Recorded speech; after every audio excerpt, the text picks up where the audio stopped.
શિક્ષણ છે ને શિક્ષણ એ કોઈ દિવસ કોઈને સિરિયસ નથી બનાવતું, એ હંમેશને માટે બધાને સિન્સિયર બનાવે છે. સિન્સિયર બનાવે છે એટલે જવાબદારીનું ભાન કરાવે છે. સાચા અર્થની અંદર આ શિક્ષણ છે. બોલો હા કે ના? થોડો બદલાવ કરો સાહેબ, આ થોડી ગેમને ચેન્જ કરો. વિષય મને શિક્ષણનો જે તમને ક્લિયર કરાવી રહ્યો છું, થોડું સમજો. શિક્ષણ રટ્ટામાર નથી, શિક્ષણ જીવન જીવવાની પરંપરા છે. કોઈ જગ્યાએ શિક્ષણ થઈ રહ્યું છે દાદા, ખબર કેમ પડે? આજથી ચેક કરજો તમારા બાળકોમાં. 4 વસ્તુ ચેક કરવાની. બેન નો ભણ્યા હોય તો ચેક થશે, અભણવાને માણસથી ચેક કરીએ તો 4 વસ્તુ. કરો ઉપર હાથ. બોલો સપનાઓ મોટા થાય તો શિક્ષણ છે. બોલો સપનાઓ જોવાય તો શિક્ષણ છે. મજબૂત મનોબળ થાય તો શિક્ષણ છે. આત્મવિશ્વાસ તો વધારો થાય તો શિક્ષણ છે. અને સૌથી મોટી વાત, જો ડિસિપ્લિન આવી જાય તો શિક્ષણ છે. બોલો હા કે ના? સાહેબ આ 4 વસ્તુ થાય તો શિક્ષણ થઈ રહ્યું છે એમ ખબર પડે. તમારા બાળકના સપના જો મોટા થવા લાગે ને તો સમજી જવાનું કે શિક્ષણ થઈ રહ્યું છે. અને સપના એ નથી જે ઊંઘમાં આવે છે, સપના એ છે જે સુવા નથી દેતા. જે સુવા ના દે ને એ સપના છે. રાતે 11:30 વાગે તમે કામ કરીને આવો ને મોટા ભાઈ, અને તમામ દરવાજો ખોલો અને તમારો દીકરો જો આમ ભણતો હોય તો સમજી લેવાનું કે તમારા સપના પૂરા કરવા માટે કામ કરી રહ્યો છે. વહેલી 5 વાગે મામા ઉઠે કે ભેંસનું વાસદું કરવું છે, અને વહેલી ઉઠે અને વહેલી ઉઠીને જોવે પોતાની દીકરી ભણી રહી છે તો સમજવાનું કે શિક્ષણ થઈ રહ્યું છે. સાહેબ શિક્ષણ છે ને એ સપનાઓની ગૂંજ છે. સપનાઓ બતાવવા પડે, અને આ દુનિયામાં સપના બતાવવાનું કામ ખાલી 4 લોકો જ કરે. એક સપનું માં બતાવે, માં. બીજું સપનું છે એ બાપ બતાવે. ત્રીજું તમારા જેવા શિક્ષકો બતાવે, અને ચોથું સપનું તમારા જેવા સમાજના શ્રેષ્ઠીઓ બતાવે, સફળ થયેલા લોકો બતાવે. બાકી આ દુનિયામાં સપનું કોઈ બતાવી શકે નહીં સાહેબ. બાળકને લઈને તમે રેસ્ટોરન્ટમાં જાઓ ને, રેસ્ટોરન્ટમાં તો શું માગે? જે ભાવતું હોય એ માગે. પાવભાજી, પાણીપુરી, આ તે માગે. હક છે એનો. પણ માનો હક એ છે કે બાળક આ પાવભાજી, પાણીપુરી બધું માગે ને પછી એને મેનુ કાર્ડ બતાવવું પડે. બેટા તું મેચ છોય તો બધું છે, પણ તને ખબર નથી ને એવું આ રેસ્ટોરન્ટમાં મળે છે. આ મેનુ કાર્ડ બતાવવું એટલે સપનું બતાવવું. સપનું બતાવવું પડે બાળકને. બેટા તારથી થાય, તું બેટા કરી કેમ છો? આ શક્ય છે દીકરા. એના વિચારોમાં વાવવું પડે. કેમ કે અહીંયા નહીં આવે તો દુનિયામાં ક્યાંય નહીં આવે. આમાં આવતું નથી એટલે તો બનતું નથી. વિચારને મોટો કરવો પડે સાહેબ. વિચાર મોટો થાય તો વિશ્વ મોટું થાય. આ બાળકોને સમજાવવું પડે કે બેટા સપનું જો. બેટા બધા બાળકોને સમજાવવાનું થોડું મન મજબૂત રાખીને મારી વાતને સાંભળજે દીકરા. ગરીબ જન્મવું ને એ ગુનો નથી, પણ માતા પિતા ગરીબ મળે તો આનાથી મોટી બીજી કોઈ ભૂલે નથી. સપનું એ જોવો કે મારા માતા પિતાને અમીર કરવા છે.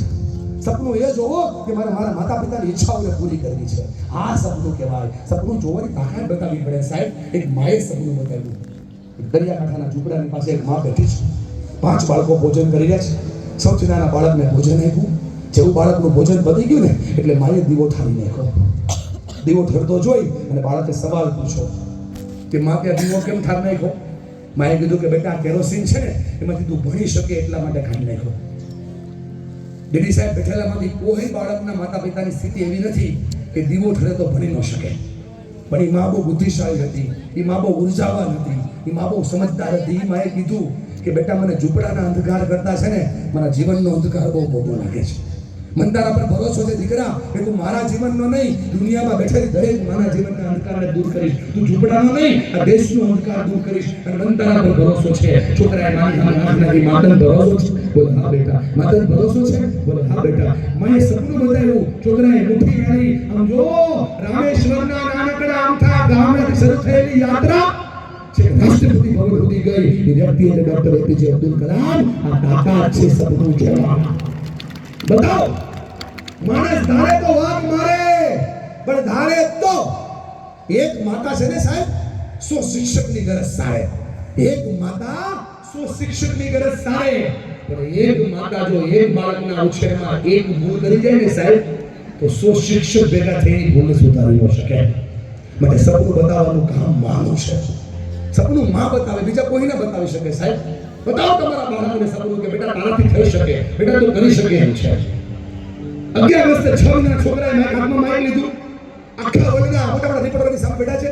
બોલે કોણ? બોલે મારું નામ ગુકેશ છે અને હું તમને જાહેર કરું છું કે આ દુનિયામાં જ્યારે વર્લ્ડ ચેમ્પિયનશિપ યોજાશે ચેસની અને એમાં સૌથી નાની ઉંમરનો વર્લ્ડ ચેમ્પિયન હું બનીશ.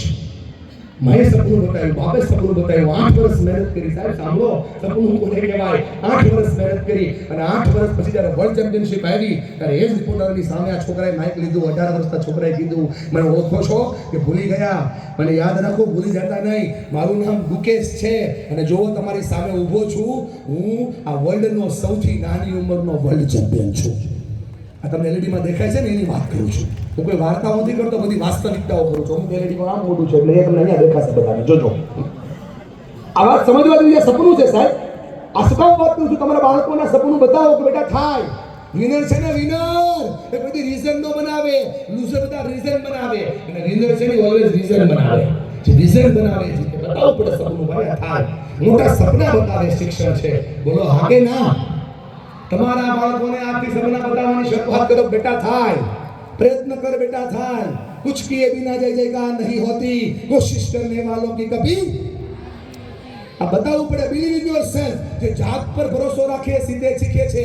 કોણે સપના બતાવ્યા જોવો તો ખરા. એક છોકરો, યુવાન છોકરો, ઊંટી હાઈટ વાળો, આમ લાંબા બોલો છોકરાએ પપ્પાને કે પપ્પા મેં આરજેમાં જોયું, પપ્પા પિક્ચરમાં ગયો, પપ્પા મેં ગીત ગાયા, મને કોઈ સિલેક્ટ નથી કરતું પપ્પા.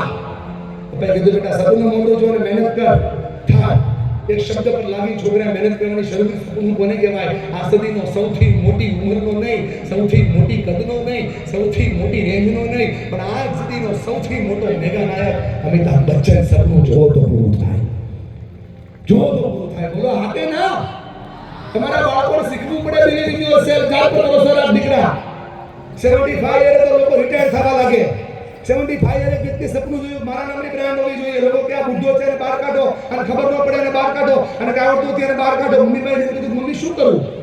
આત્મવિશ્વાસ ભરે શિક્ષણ છે. સપના બતાવે બેટા થાય, પ્રયત્ન કર. આજે આખી દુનિયામાં એની બ્રાન્ડ ફેમસ છે. પોતાના ફેસથી બ્રાન્ડ વેચે છે KFC.